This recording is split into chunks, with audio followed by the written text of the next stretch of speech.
Hey everybody, and welcome back to my channel, where today we are going to be doing a full-length, non-spoilery review of the Gilded Wolves trilogy by Roshani Chokshi.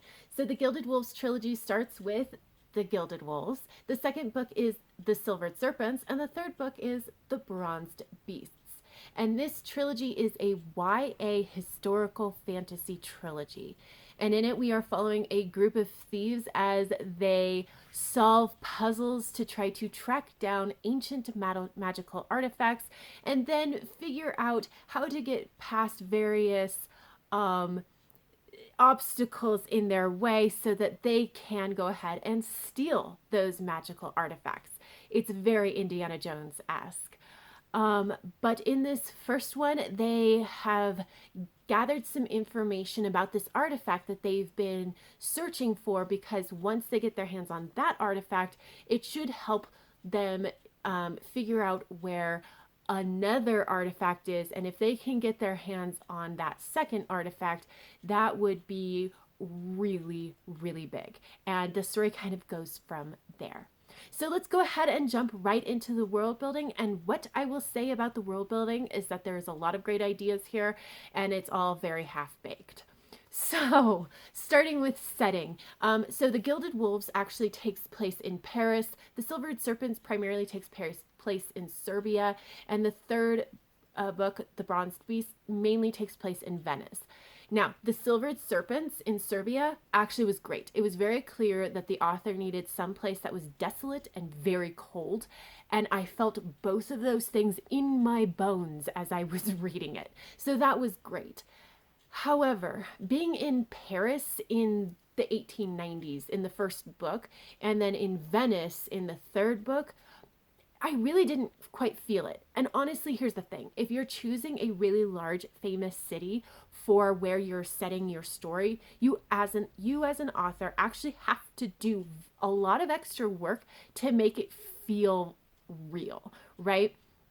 Because otherwise, like, why didn't you just choose some other big city? And I don't think that the author did a bad job. I just don't think it ever fully gelled that, yes, this is Venice, yes, this is Paris, and yes, this story really had to take place in these cities. So it just wasn't quite good enough. Another interesting aspect about this world building is that, like I said, this is a fantasy. There are these magical artifacts, and there are, in like Paris, for example, there are these four houses, family houses, that kind of are in charge of the magical community, more or less, as far as we can tell. Yes, lots of caveats, because this system really isn't fully fleshed out. We don't know why these houses are in power, and we don't always know why they fall out of power. It's not clear if they became powerful because they had a lot of magic users, or if it's just because they had enough money to purchase and collect a lot of magical artifacts. We just really, really don't know anything about this system. And it was very sad to me because, like, I've seen something similar to this done right.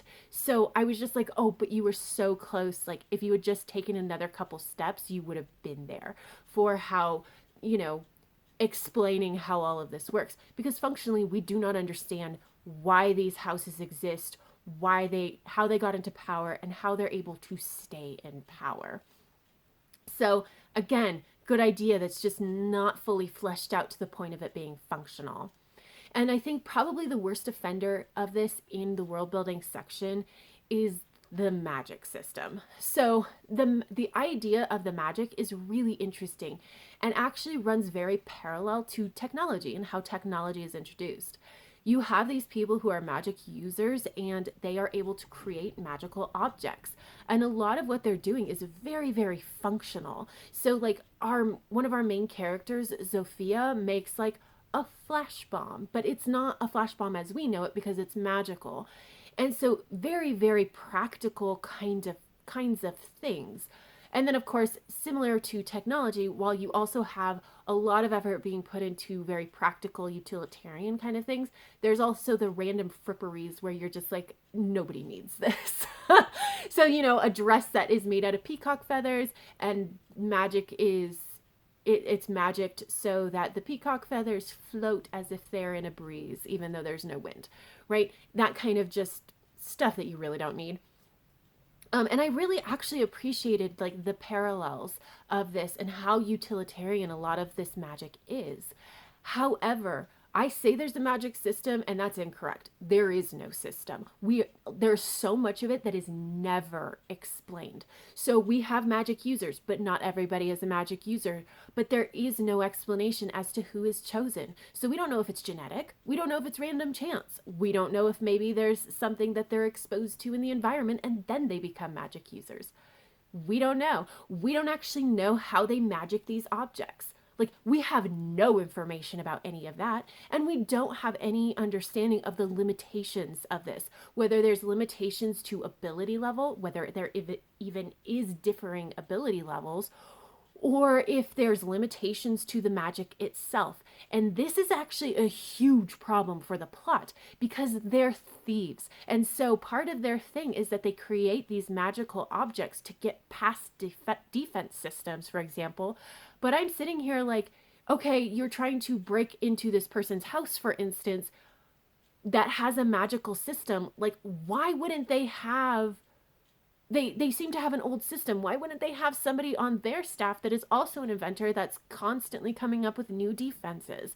Like, it doesn't make any sense to me. It's that whole idea of, yeah, you have magic on your side, but so do they. And so it didn't really work as well because, again, we didn't know the limitations. So we didn't know, like, Zofia is creating all these things, but like, where's the line? Where's the point where she can't create something like that? And it very much ends up feeling, on occasion, Deus Ex Machina, where it's just like, of course, Zofia whips out that invention that works in this particular situation. So it's not good. And this is probably the biggest problem that I have with this trilogy, is the fact that there is no magic system, and we really, really needed to have a explained magic system for the plot to really feel okay. So yeah, a lot of great ideas that are just not fully formed, fully functional. Let's move into the characters. And the first character I'm going to talk about is Severin. Severin is the leader of this gang. He is half French, half Algerian, and he honestly feels kind of Kaz light. So if you've read the Six of Crows or Crooked Kingdom, he feels, and especially in that first book, feels like he's going to be a Kaz kind of character, but he doesn't. And I love that we kind of start somewhere around that direction, but go in a completely different direction for his character arc. But in that first book, he's kind of just leading, pushing his people, maybe not always in the most sympathetic kind of way, but they're doing their job. And then the events of the first book happen, and Severin has a huge emotional reaction to it, to the point where he retreats into himself. And in the second book, you really see the bad choices that he's making as he fixates on this one thing that he thinks is going to help, which is just so realistic for what he's going through. And even when he finally kind of comes a little bit out of his shell, it's still very clear he's not fully healed. And I really liked this arc. I did not necessarily like watching this arc from his perspective. That is actually something that I struggled with a little bit in reading these books, is that every time we got to his perspective, I was so unhappy because I hated being in his head for this particular storyline. But I do think that it was really well done. And honestly, it's just one of those things where it's like, I just don't like being in these kinds of perspectives. But a lot of people are really good with it. So no worries. But I do think it was really well done. But it does mean that when we got to the epilogue at the end of the third book, like, how Severin reacts to those climactic events didn't really feel wholly real. Like, it didn't really, I think we needed a little bit more work to make it feel real, and we just didn't quite get it. But otherwise, I really did like his character arc. And then we have Layla, and Layla is Indian, and she has this really unusual ability where she can touch objects and see flashes of their history, especially their recent history, which, by the way, does not fit within whatever system we have of magic. And also, there's a half-baked explanation that doesn't really work. So, really exciting there. But it is a really interesting addition to this world. I just wish we had a better explanation for why it's there when nobody else seems to have this ability. But anyway, Layla is really the glue that holds this group together. She's that person that notices the little things and accommodates the little things and just generally makes you feel very welcomed into the group. And she has a very deep, dark secret that she really doesn't want to tell anybody. And she's in search of the artifact because if she can find it, then it can help her. And she's on a deadline. And honestly, if she doesn't find this artifact by the deadline, there's going to be some dire consequences. And her arc is really interesting because it's partially learning to let other people in to her world and into this secret, really, and trust that they're going to treat her the same, but also coming to grips with the fact that she might not make it in time. She might not find this artifact in time, and she may have to deal with those very dire consequences, and her coming to grips with that. And I do think that that in general was pretty well done. I could have used a little bit more fleshing out of it. We just didn't quite have enough time to do so. But otherwise, I do think it's interesting, and I think it is pretty well done. And then we have Enrique, and Enrique is the group's historian, and he's the one that really like has a good grasp of the history and can like help bring everything together and give the historical context. He's also bisexual. He is also half Spanish and half Filipino, and a lot of his story arc has to deal with that heritage because basically he's straddling two worlds and he is very clearly not included in either one of them because he's too light-skinned to be considered Filipino. He is very much rejected by a lot of his Filipino peers, but also the Spanish don't necessarily want him either.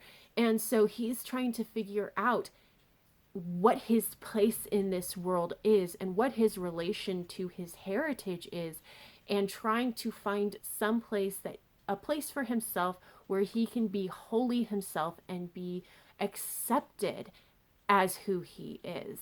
And I really like this arc. I think it's very believable. I just generally and honestly love Enrique. And so it was really great to see him really deal with this, really grapple with it, and kind of come to a place where he's very accepting of who he is. There is also romantic stuff that goes on with him that I really thought was interesting. And I really loved how it ended, that romantic arc ended, even if things were not as explicitly stated as I would have liked. It's understandable why it wasn't explicitly stated, but it's also just not clear, which I really, really wanted. But I really, really liked Enrique, and I liked his arc. And then our last perspective character is Zofia. Zofia is the inventor of the group. She's the one that's creating all these very practical magical objects that help them get out of all of the various tight spaces that they find themselves in. Zofia is Jewish and she's Polish and she is also autistic. And what I will say about the autism is that it's never explicitly stated on page, which is understandable because this is 1890 and autism as a diagnosis was not in place until the 1940s. But also, like, the author is very, very clear that she wrote Zofia to be an autistic character. And it's also very clear just from like the first paragraph of Zofia's first chapter in the first book, she's autistic. Like, it's just very, very clear. I think that this is great representation, especially because we get her perspective. So we get a lot of those internal thoughts that make it very clear that she's autistic, because she does have some external stuff as well that other people can see, but not all of them. And so it's just nice to have that balance of both internal and external characteristics that we don't always get to see with autistic folk in books. But also, I really love the fact that she's autistic in a group of people that really, they don't always understand Zofia, but they also, it's very clear they're like, I don't need to understand fully. They love and accept and support her for exactly who she is, and I love that. We don't frequently get that in books, that at least that I've read, and so it was just really lovely to see that here. Now, Zofia's arc I really wanted to love, but I couldn't quite get it. And it's really just that Zofia is really struggling with this idea of, can I be an independent adult when I've always been told, like my whole life I've been told that I need people to take care of me. And this is actually very, very realistic, and I really thought it was interesting how it was handled, but I don't think that it was fully resolved by the end either. And I that was a little frustrating. And there's some other things happening with Zofia, and it just never quite fully gelled into a good character arc. It had the elements there, but it just, we needed to do a little bit more with them than what we actually got. So, yeah, I was very disappointed by that, but I still really, really enjoyed Zofia as a character. Now, there are a number of secondary characters, and what I will say is, because we had so much going on with the plot and we had so much going on with our main perspective characters, we really didn't get to flesh out a lot of these secondary characters. And so they very much felt one note, which was unfortunate, especially with one of the characters, because he kind of got integrated into the group and he brought a really interesting dynamic, and he just felt, again, very, very one note. And I really would have liked a little bit more from it. Additionally, because we just couldn't introduce that many characters because we already had so many, it was pretty easy to figure out who the antagonist was going to be in each given book. Like when you're only introducing a handful of new characters, it's just not that difficult, which was also a little unfortunate. And again, very one note, very mustache twirling kind of antagonists. So I liked a lot of what we got with the characters, but I think we had too many and we were trying to do too much with each of them. So we had just varying levels of fleshed outness among the character arcs. As for the plot, I will say I really, really liked the plot. I think that it like the plot of book one very naturally flowed into the plot of book two, very naturally flowed into the plot of book three. I felt like when we got to the end of books one and two that they were very natural resting spots. I think all of that was done really, really well. But what I will say is that when I pulled back and really took a look at how the plot played out after I had read all three books, I do think there was a lot of information that we kind of dwelled on, some plot points that maybe we went to that we didn't really need, that we either spent too much time there or we just didn't need it at all.